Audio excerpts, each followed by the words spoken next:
Gipanganak nako si Mayi nga suhi. Naglisod ko og pagpanganak sa iya. Sa dihangan nagmaptus pa ko sa iya. Grabe kapalahubog sa iyang amahan. Perme lang kong biyaan sa among uma. Ako rang usa gabiing dako. Naay mga tingog sa tao akong kakatunggan bisan tuod ug layo mi sa among mga silingan. Aduna pa'y nagkalaing-laing tingog sa mga wakwak. Nagapula ang mata, nagatanaw sa kuha. Kani adtong mga panahona, wala ko kabalo kung si kinsa laing akong sangkita. Tuod man gikaluyan tungod kay pinaagi sa mga pag-ampo. Naluwas ra ko ni adtong kagabhiuna. Tuod man nilabay ang pila ka bulan o gipanganak nako siya. Naglisod ko og pagpanganak tungod kay naguna ang iyang tiil. Abi nako nga mabugtuan ako atong panahona.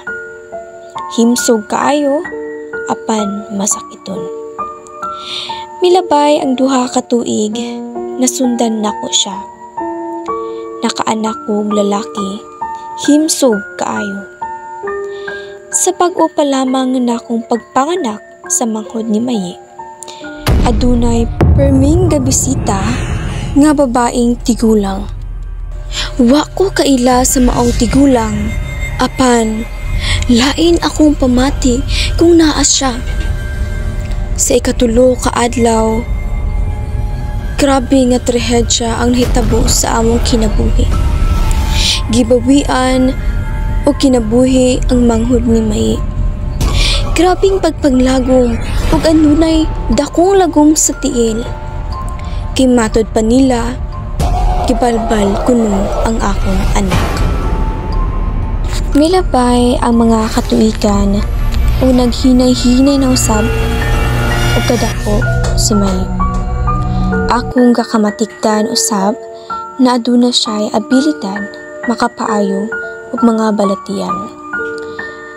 Bisan pa man tuod og bata pa, siya kanunay akong ipahilot sa kuha kung mabugat ko tungod kay dali ra ko maayo.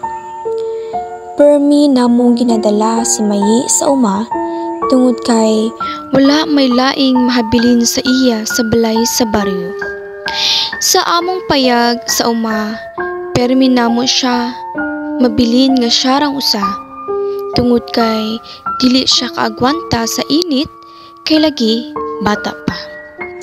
Usa ka adlaw sa among pagpangaon, nikalit lamang siya og ingon. Ma, nakoy amika pa. Nindot kaayo og sinaoy. Natingala mi sa iyang papa. Apan, nasayod mi nga aduna siya'y laing kakakita. Tuod man, gibaligyan namo ang maong uma. Nilabay ang pila ka semana. Sa dihang nagkaunmig pa ni hapon, nikarit lamang siya og ingon. Ma, kay na pagkuha na og tubig, diri ko sinabitaw. Na ako'y nakita, babae, tiyada kaayong dress maoy nakaputi pa jud. Nidagan paingon sa sala pagkakita niya sa ako Grade 6 siya atong panahona. Aduna ako'y kakamatikdan sa among balay, apan wala ko nagdahom nga siya mismo ipakita. Kay matod pa sa among katigulangan, adunay laing nagpuyo sa among balay. Kay kuno, baliti di ay kini sa una. Sukad kani adto, wala na ako ginapagamit ang maong tuyanan. Adunay usa ka adlaw, nikalit lamang siyagdagan sa kakahuyan. Nagtawag sa ngalan sa iyang manghod nga 5 lamang katuig ang agwat nilang duha. Kipaliwala lang nako apan pagbalik niya ningon siya. Ma, nakita na ako sa dapon nagdagan sa kakahuyan. Akong gitawag, hilingi raw wala lagi nagtubang. Astang ruspada, ang akong gigukod sa kakahuyan. Nahibulong ko, kay kauban lamang nako iyang manghud kaniadtong orasa. Permi man siya ginapakita og diliingon nato. Apan nasayod ko nga wala pa kaayo siya kahibaw sa mga inana. Busa permi ako gapahimang no nga sa kalibutan dili lang kami ang nagpuyo. Si Mayi usa ka isugon nga bata hingliwat sa iyang apuhan. Ay dunay usa ka panghitabo diin gisanipan ang pagumangkon sa akong bana. Grabe kakusgan ug nagkalalahi ang tingog nga gagawa sa iyang bapa. Si Mayi isugon mutapad sa iyang igagaw. Apan gareklamo kini kay permi siya kakitag anino bisan tuod og walay tao. Naay usahay gakakita nako siyang galingkod-lingkod sa sanga sa baliti. Distansya gamay sa among balay. Sige na kong tawgon apan dili mo tingog. Agoy, bataan ni Mayi. Uli na diri ay sikat-kat-kat ang balite o mahata ka dira. Apan, sa pipila na ako pagtawag kaniya, dili siya galingi. Ay pulong ko kay naaray di ay siya sulod sa among balay, nagtanaw og salida. Akong giignan ang akong bana. Mar, nakita na ko si May sa balite, naglingkod-lingkod sa sanga. Niya naraman day diri sulod sa balay nagtanaw og salita. Dito bag lamang ang akong bana o huna-huna na ni Mulin. Pero nasayod ko sa akong kaugalingon sa kamaturan. Nga dili kato si Mayi, giawat lamang ang iyang hitsura. Adunay usahay, mukalit lamang siya og storya. Nga kung ginabilin namo siya rang usa sa balay, matulog, madunggan niya akong tingog sa sala ug hagok sa iyang amahan. Ma, nadunggan lagi na ako iyong mga tingog gabi ni Papa. Naghagok pa jud.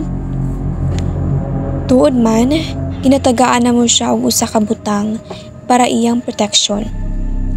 Gipahimungnuan nga dili niya kadto walaon. Tuod man, nag-college na si May. Aduna kami mga paryente nga mitaliwan sa kalibutan. Ug si Mayi ang permi pakitaon pamaagi sa damgo. Sa dihang adlaw ana, nagsakit pag-ayo ang iyang apuhan. Dili na halos makatindog siya rang usa. Apan usa ka gabi ni ana. Bana-bana nako mga alas 2 dako. Aduna kami nadungog nga tingog sa iyang lola nga niagi sa among balay nga nag-ingon. Mar, agi lang ko Mar. Nakamata akong bana sa tingog nga misangpit kaniya. Sa dihang iyang ginaog, iya day kadtong inahan na nagluya. Natingala mi pag-ayo kay hastang paspasa nakabaklay ug murabag walay balatian nga sama sa batanon. Gisunod sa akong bana ang tigulang padulong sa kakahuyan. Ug dikto, iyang nakita ang iyang inahan naghangad sa buntod. Nanimbawot man ang iyang balhibo apan wala niya gipatigbabaw iyang kahadlok. Sa dihang iyang giduol ang iyang inahan, nikalit lamang kini og kaluya. Maong iyang giagak padulong sa ila. Pila ka adlaw ang milabay, nakaulit na si Mai gikan sa musuan. Nakahuna-huna kamig bisita sa iyang apuhan. Permi niyang ginagunitan ang kamot sa ako ang anak. Busa akong gisita. Ayaw dawat ang kamot sa imong lula. Kay aduna ako'y namatikdan nga adunay kinaiyahan ang iyang apuhan. Adunay pinuhi nga ginatawag nilang singbin. Sa pagkakaroon naa si May sa muswan nag-eskwela ug padayon. Sukad kani adto, permi na lamang siyang ginaurong. Nay usa ka adlaw ni ana, nitawag siya nga nag-ingon. Ma, ginaurong ko. Nay tulo ka tawo nagtindog sa akong atubangan. Musa-usog tulo sa akong nawong. Kalisod ko og ginhawa. Gusto ko masyakit pero ako'y tingog. Hantod na ikalit lang og tunga nga babae sa kuang nawong.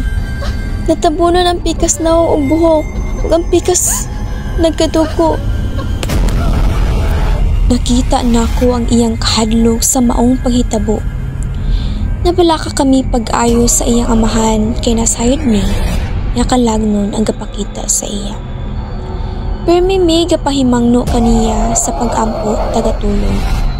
Mauna ka desisyon ni ang amahan nga tagaan siya. Proteksyon. Abi na magwala na siya, ginapakitaan og mga kalagnon. Apan, permi lang niya nga gareklamo nga adunay gapakita sa iya. Maglisod siya ginhawa, murabag suyupon iyang kalag. Napay katulo kahigayon, nakamatan lang daw siya ug alas 3 sa kadlawon. Hastang sakita sa tiyan, namugnaw ang tangkugo, murag suyupon iyang kalag, gakawad-an og kusog. Permiming gakabalaka sa iyang amahan, muang permina mo siya ginagiyahan pinaagi sa pag-ampo. Sa kataghan og pwede pakitaan nganong siya paman. Hantod karon, permidya po namo siyang ginaampo kay naaman siya sa mua na hilayo. Apan dako mi pagsalig sa labang makakagahom.